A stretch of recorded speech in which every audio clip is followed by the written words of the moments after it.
Candlestick pattern काम करती हैं? नहीं, आज हम 7 पावरफुल कैंडलस्टिक पैटर्न देखेंगे जिनकी एक्यूरेसी नेक्स्ट लेवल है। सिर्फ इतना ही नहीं, पावरफुल कैंडल के साथ साथ हम इसकी साइकोलॉजी भी सीखेंगे ताकि आपको अपनी ट्रेडिंग जर्नी में बेहतर रिजल्ट मिल सके। तो सबसे पहली पावरफुल और सभी ट्रेडर्स की फेवरेट कैंडल है हैमर। हैमर एक कीक बुलिश कैंडल है जिसकी फॉर्मेशन होने के बाद यूजुअली मार्केट ऊपर जाता है। इस कैंडल की एक कंडीशन है कि इसके शेडो की साइज इसके बॉडी से 2 गुना लंबी होनी चाहिए। जब ये कैंडल किसी सपोर्ट के आसपास बने तब हाईली चांस रहते हैं कि मार्केट एक अपर साइड मूवमेंट दे। जैसे कि यहाँ आप देख सकते हैं, इस सपोर्ट के पास हैमर का निर्माण हुआ और इसके बाद मार्केट ने ऊपर की तरफ मोमेंटम दिया भी। लेकिन आपको यह समझने की जरूरत है कि हैमर कैंडल में ऐसी क्या खास बात है कि यह बनने के बाद मार्केट ऊपर जाती है। हैमर बनने के बाद प्राइस ऊपर ही क्यों जाती है, प्राइस नीचे क्यों नहीं जाती? इस क्वेश्चन का सॉल्यूशन आपको हैमर कैंडल की साइकोलॉजी में मिलेगा। देखिए, स्टार्टिंग में प्राइस ओपन होती है और सेलर्स की वजह से प्राइस नीचे गिरने लगती है,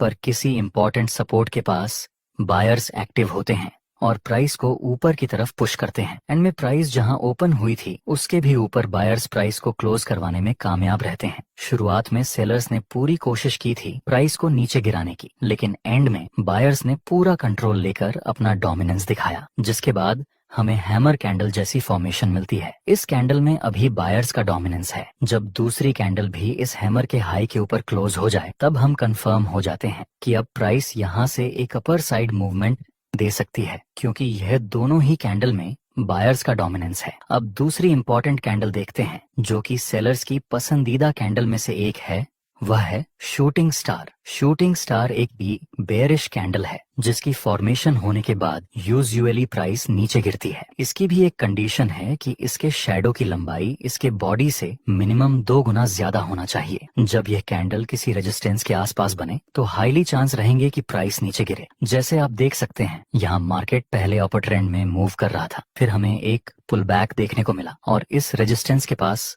हमें एक शूटिंग स्टार की फॉर्मेशन मिली। अब संभावना है कि यहाँ से फिर से प्राइस में एक गिरावट देखने को मिले। लास्ट में हमें सेलिंग प्रेशर मिला भी। अब इस कैंडल की साइकोलॉजी समझते हैं। स्टार्टिंग में प्राइस ओपन होती है और बायर्स प्राइस को ऊपर पुश करते हैं, पर किसी इंपॉर्टेंट रेजिस्टेंस के पास सेलर्स एक्टिव हो जाते हैं और वे प्राइस को नीचे धकेलने लगते हैं। कैंडल की शुरुआत में बायर्स ने पूरी कोशिश की थी प्राइस को ऊपर ले जाने की, लेकिन वे सब लोग असफल रहे और अंत में सेलर्स ने पूरा पावर दिखाकर प्राइस को नीचे की तरफ पुश कर दिया। इस कैंडल में सेलर्स का पावर दिख रहा है, इसलिए हम बोल सकते हैं कि अगर दूसरी कंफर्मेशन कैंडल इस शूटिंग स्टार के लो के नीचे क्लोज हो जाए तब हम सेल में एंट्री कर सकते हैं, क्योंकि यहाँ दोनों कैंडल में ही सेलर्स का प्रेशर है। अब हैमर और शूटिंग स्टार के बाद तीसरी पावरफुल कैंडल देखते हैं, वह है 3 व्हाइट सोल्जर। 3 व्हाइट सोल्जर एक बुलिश पैटर्न है जिसमें 3 कैंडल का कॉम्बिनेशन होता है। 3 व्हाइट सोल्जर की कंडीशन है कि यह तीनों कैंडल की बॉडी ज्यादा होनी चाहिए और शैडो मिनिमम, जिसमें हर एक कैंडल की क्लोजिंग प्राइस पिछली कैंडल के हाई से ऊपर होनी चाहिए और तीनों कैंडल का कलर ग्रीन होना चाहिए। जब यह कैंडलस्टिक पैटर्न किसी सपोर्ट के आसपास बने तब इसकी एक्यूरेसी नेक्स्ट लेवल तक पहुंच जाती है। दोस्तों, क्या आप इसको 3 व्हाइट सोल्जर पैटर्न कंसीडर कर सकते हैं? नहीं, इसको हम 3 व्हाइट सोल्जर कंसीडर नहीं कर सकते, क्योंकि इसमें दूसरी वाली कैंडल की क्लोजिंग प्राइस इस फर्स्ट वाली कैंडल के हाई से नीचे है, इसलिए हम इसको 3 व्हाइट सोल्जर पैटर्न नहीं बोल सकते। अब 3 व्हाइट सोल्जर की साइकोलॉजी समझते हैं। पहली कैंडल बनती है और बायर्स का फुल पावर होने की वजह से प्राइस ऊपर ही क्लोज हो जाती है। दूसरी कैंडल ओपन होती है और इसमें भी बायर्स अपना डोमिनेंस दिखाकर प्राइस को ऊपर पुश करने लगते हैं। दूसरी कैंडल भी ऊपर ही क्लोज हो जाती है। आखिर में तीसरी कैंडल भी ओपन होने के साथ बायर्स फिर से एक्टिव हो जाते हैं और एक बार फिर से प्राइस को ऊपर पुश करते हैं और प्राइस ऊपर ही क्लोज हो जाती है। यह तीनों कैंडल में बायर्स का फुल पोटेंशियल है, इसलिए 3 व्हाइट सोल्जर की एक्यूरेसी ज्यादा है। चलिए इसको एक एग्जांपल के साथ समझते हैं। यहाँ शुरुआत में प्राइस नीचे आता है, उसके बाद फिर से ऊपर चला गया। जहां से मार्केट ने ऊपर की डायरेक्शन में मूव किया था वह एरिया हमारे लिए सपोर्ट का काम करेगा। नेक्स्ट हम देखें तो प्राइस इसी सपोर्ट के पास तीन व्हाइट सोल्जर की फॉर्मेशन बनाता है, जो कि हाईली एक्यूरेट कैंडलस्टिक पैटर्न में से एक है। तो अब हम बाय में एंट्री कर सकते हैं, जिसमें स्टॉप लॉस इस 3 व्हाइट सोल्जर के लो से थोड़ा नीचे रखेंगे और प्रॉफिट टारगेट के लिए हम इस नजदीकी रेजिस्टेंस का यूज करेंगे। आगे हमारा प्रॉफिट टारगेट भी कंप्लीट हो चुका है। दोस्तों, आपके लिए एक क्वेश्चन है कि हैमर की एक्यूरेसी ज्यादा है या फिर 3 व्हाइट सोल्जर की? वीडियो को पॉज करें और आंसर अपने दिमाग में रेडी रखें। अगर आपने यह दोनों कैंडल की साइकोलॉजी ठीक से समझी होगी तो आप इसका आंसर तुरंत पावर होता है, और 3 व्हाइट सोल्जर में भी। लेकिन हैमर में सिर्फ एक कैंडल को बायर्स का पावर मिलता है, जहां 3 व्हाइट सोल्जर में तीनों ही कैंडल को बायर्स का पावर मिलता है। इसलिए 3 व्हाइट सोल्जर की एक्यूरेसी ज्यादा रहती है इन कंपैरिजन टू हैमर। आपकी नेक्स्ट हाईली एक्यूरेट कैंडल है 3 ब्लैक क्रो। इसमें तीनों कैंडल का इतना है कि 3 ब्लैक क्रो में तीनों कैंडल का कलर रेड होना चाहिए। बाकी सारी कंडीशन 3 व्हाइट सोल्जर जैसी ही हैं। यहाँ पर आप देख सकते हैं प्राइस पहले ऊपर जाता है, फिर एक हल्का सा पुल बैक के साथ नीचे गिरता है। जहां से प्राइस नीचे गिरा उस एरिया को हम एज अ रेजिस्टेंस यूज कर सकते हैं। आगे प्राइस इस रेजिस्टेंस के पास 3 ब्लैक क्रो की फॉर्मेशन बनाता है, जो एक बेरिश सिग्नल है। तो फिर अब हम सेल में एंट्री कर सकते हैं। स्टॉप लॉस इस 3 ब्लैक क्रो के हाई से थोड़ा सा ऊपर और प्रॉफिट टारगेट के लिए हम नजदीकी सपोर्ट का यूज करेंगे। नेक्स्ट, एक बड़ी गिरावट के साथ हमारा प्रॉफिट टारगेट कंप्लीट हो गया। चलिए इसकी साइकोलॉजी समझते हैं। स्टार्टिंग में प्राइस ओपन होती है और सेलर्स की वजह से प्राइस नीचे आती है और नीचे ही प्राइस क्लोज हो जाती है। दूसरी कैंडल में भी सेलर्स की एक्टिविटी ज्यादा होने की वजह से प्राइस ओपन होकर नीचे क्लोज हो जाती है, और थर्ड कैंडल में सेलर्स का पावर ज्यादा होने की वजह से प्राइस ओपन होकर नीचे क्लोज हो जाती है। यह तीनों ही कैंडल में सेलर्स सेल करने में ज्यादा इंटरेस्टेड हैं, इसलिए यहाँ संभावना है कि आगे भी प्राइस नीचे गिर सकती है।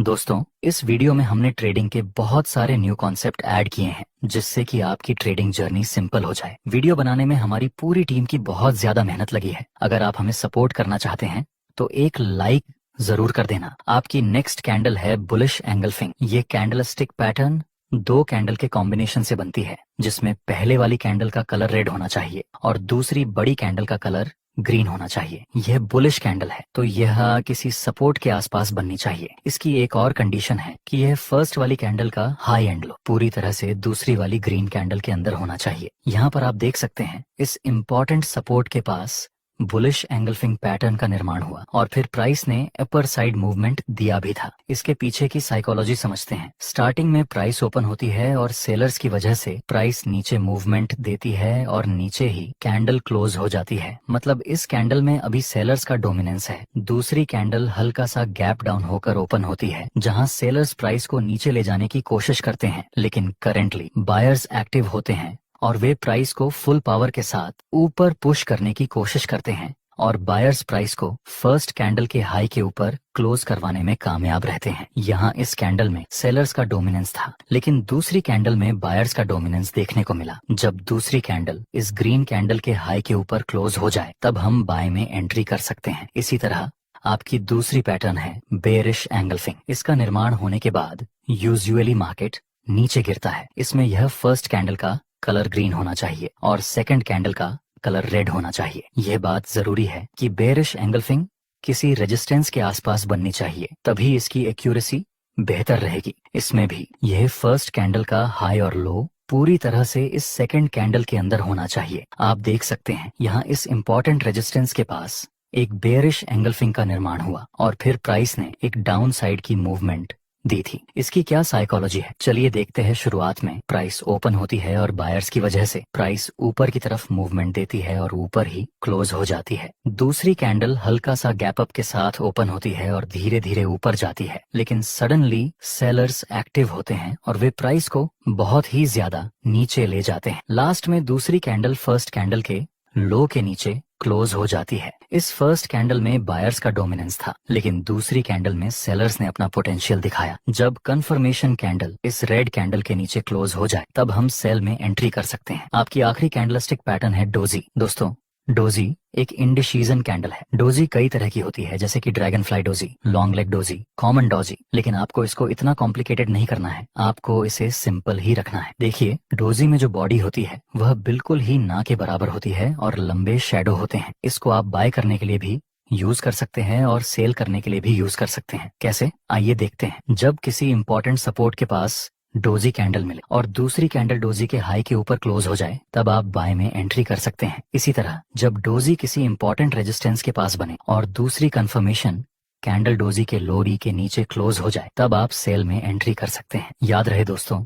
डोजी के आधार पर ट्रेड लेते समय आपको हमेशा कंफर्मेशन कैंडल का वेट करना है, क्योंकि यह इंडिसीजन कैंडल है। चलिए इसकी साइकोलॉजी समझते हैं। शुरुआत में प्राइस ओपन होती है और सेलर्स प्राइस को नीचे पुश करते हैं, लेकिन बायर्स एक बार फिर से प्राइस को ऊपर ले जाते हैं। जैसे ही प्राइस ऊपर जाती है, सेलर्स फिर से एक्टिव होते हैं और प्राइस को नीचे पुश कर देते हैं, और जहां प्राइस ओपन हुई थी उसके आसपास ही क्लोज हो जाती है। सेलर्स ने कोशिश की थी प्राइस को नीचे ले जाने की, लेकिन वे नाकामयाब रहे, और वहीं बायर्स ने भी कोशिश की थी प्राइस को ऊपर ले जाने, लेकिन वे भी सफल नहीं रहे, जिस वजह से इस कैंडल को हम इंडिसीजन कैंडल बोलते हैं। दोस्तों, अगर आपको इस वीडियो से कुछ ना कुछ वैल्यू मिली हो तो लाइक जरूर करना, और कोई डाउट हो तो कमेंट में बता